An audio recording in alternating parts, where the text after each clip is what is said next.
Hello and welcome to Professor Pincushion. In this tutorial, I'm going to show you an easy way to put a zipper in a skirt. For this demonstration, I'm going to be using McCall 6842 to help me with this example. You can see I have my zipper here and the pieces I need that the zipper is going to go in. Also, I have some double-sided sewing tape. So this is just like tape, except you can sew through it and it's not going to gum up your needle. So this isn't required. You can just use straight pins if that's all you have, but this is just an extra handy tool to have as well. Let's go ahead and get started on prepping our pieces. So of course your pieces may look different than mine, but putting in a zipper is basically the same. Now for my particular skirt, I'm putting in the zipper in the yoke piece, and the yoke is like a giant waistband that's at the top of the skirt. So my pieces are going to be a little bit smaller than normal skirt pieces. But let's go ahead and start with the prepping. So to do that, what you're going to do is you're going to need to decide where is the zipper going to go. And if you're doing a pattern, it's going to tell you where they want you to place it. It could be in the front, it could be in the side. Most likely it's going to be in the back of the skirt. So here I have my back pieces, yoke back, and I have two cut out because the zipper is normally always placed in the seam of something. And mine is going to be placed in the center back seam, and you can see on this side of my pattern it says center back. So now I know which area it's going to go in. To prep with this one, let me go ahead and remove my patterns. I'm going to take my two pieces that are going to be seamed together and I place them right side to right side. I'm just going to focus on the center back seam now at this point. And usually what you're going to do is there's going to be some sort of indication on your pattern. Like right here, I have this large circle. You may have a notch of some kind. So they're going to tell you from this circle or a notch, if you have a double or triple notch or something like that, from this point down to the bottom of your skirt, you're going to sew your seam. So whatever the normal seam allowance is, 5/8 is normal. So you're going to back stitch, you're going to sew down to the bottom, and you're going to do another back stitch at the 5/8. Everything above this, so from here up to the top, you're going to do a basting stitch. So that's going to be the longest stitch on your machine. You don't have to worry about back stitching because this area is where we're going to put the zipper, and we're eventually going to take that basting stitch out when we're ready to unzip our zipper and open it up and stuff. So now that my pieces are right side together, I'm going to go ahead, pin this area, and then we're going to take it to my machine. Go ahead and press your seam open so it's nice and flat. And I have this mark. This is the same mark that I had over here, which marks the end of the basting stitch, and I just transferred it over so I could see it. But we're looking at the wrong side of the garment. You're going to grab the right seam allowance only, and then I'm going to flip this over onto this side over here. So grab your seam allowance, just flip it over like that. So now on this seam allowance, there's nothing underneath. Everything is on this side. I'm going to grab my zipper, and I already started placing my fabric tape. Now this tape, it disappears with water, so I would only use it if your fabric can get wet, so not dry clean only. Unzip your zipper.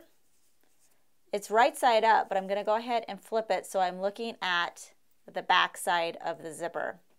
So the right side you can see the tab, wrong side you can't see the tab.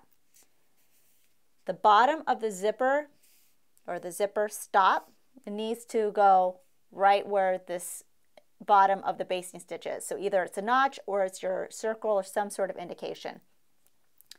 So I'm going to put that down here, and then I'm going to line up the coil of the zipper or the zipper teeth right in the middle of my seam line right here. If you don't have the tape, just go ahead and use straight pins and just pin your zipper into place. Then I'm going to take it to my machine because we're going to do a basting stitch to baste the zipper tape into place. Go ahead and baste right in the middle of your zipper tape. I went ahead and switched to a zipper foot so it'd be a little bit easier. Also, you don't need to worry about back stitching, and if you want, you could always do this by hand as well. Now when I get towards the bottom, I'm going to show you a little trick that I do, because sometimes I know that the zipper tab gets in the way as you're sewing. So I'm going to sew most of the way down my zipper. I'm going to place my needle into my fabric. I'm going to lift my foot, and then I'm gonna zip up my zipper until I'm past my foot, and that'll make it a lot easier for me to sew past the tab. So now it's out of the way. I can put my foot back down and then continue sewing on just to the end of the zipper. And that way you don't have to worry about that zipper tab. Next, go ahead and take your skirt and flip it back out so everything's flat again. And if you haven't already, go ahead and zip up your zipper.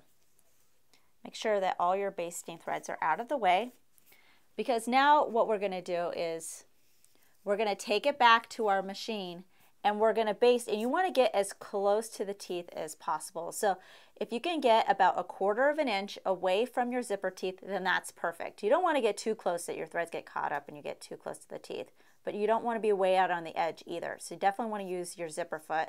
So about 1/4 of an inch, you're going to sew down your tape, and you can just do a basting stitch again. We're going to go across the bottom, and then we're going to go back up along the top. I know we've already done this side, but this was just to kind of hold it into place for us. And now we're actually going to be basting through all layers, including our main skirt fabric. So if you want to, you can go ahead and put in a couple of pins or a couple of pieces of tape just to hold it, but it should pretty much be in the position that it needs to be in.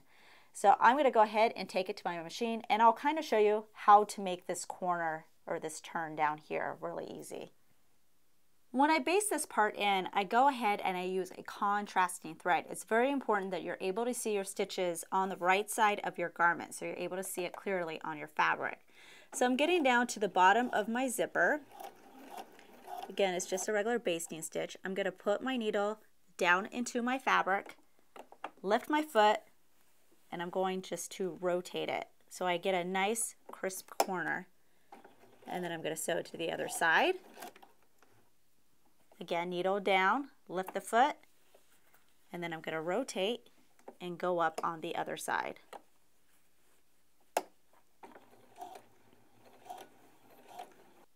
Flip your skirt over so you're looking at the right side of it, and you can see my orange basting stitches all around my zipper.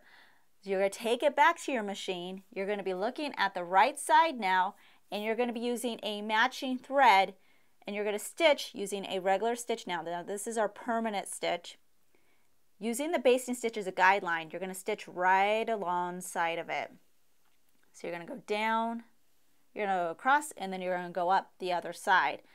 Try not to stitch directly onto your basting stitch, because that's going to make it harder for us to remove it, and we don't want to be stuck with orange thread because we can't get it out. Now I just want to point out, if we look at the top, you'll notice my zipper goes up to about here, but you'll notice I didn't stitch all the way out. It's because I still have my zipper tab, and with my foot it's really hard for me to stitch straight because it ends up getting in the way and then my stitches get all curvy. So if you have the same problem, I'm going to show you my little trick, and I usually do it after I finish doing my stitch around and I'm able to remove these basting stitches so I can move my tab down. But for now, take it to your machine, stitch right alongside the basting stitches as close as you can get, and just follow your basting stitches. Using a seam ripper, go ahead and remove your basting stitch, including the basting stitch that's right in the middle of your seam line, so that way we'll be able to open up our zipper. If you had the issue that I had where the zipper tab was in the way, which made it difficult to have a nice neat line, at this point, now that this is opened, I'm going to go ahead, unzip my zipper, and I'm going to go ahead and place this. Now this should have this nice neat fold because we had pressed our seam open, and it should fit right into place so your teeth is right on that fold line. And then I'm just going to pin it and then continue stitching and connect from the top to here, and I would do the same thing on this side as well. Alright, at this point our zipper is in, so let's give it a test, and it seems like it's functioning like a zipper, so that's awesome. So you can see putting in a zipper is actually not that difficult. It's just intimidating if you haven't done it before, but at this point your zipper's in and you can continue on making the rest of your skirt. New tutorials are released weekly, so please subscribe to be notified of the next release. Make sure to check out our other videos and visit ProfessorPincushion.com to view our complete library with well over 200 sewing video tutorials, including our exclusive premium content. Our premium membership is only $5 a month for unlimited access and only available at ProfessorPincushion.com. Also, don't forget to download our mobile app for videos on the go. Thanks for watching.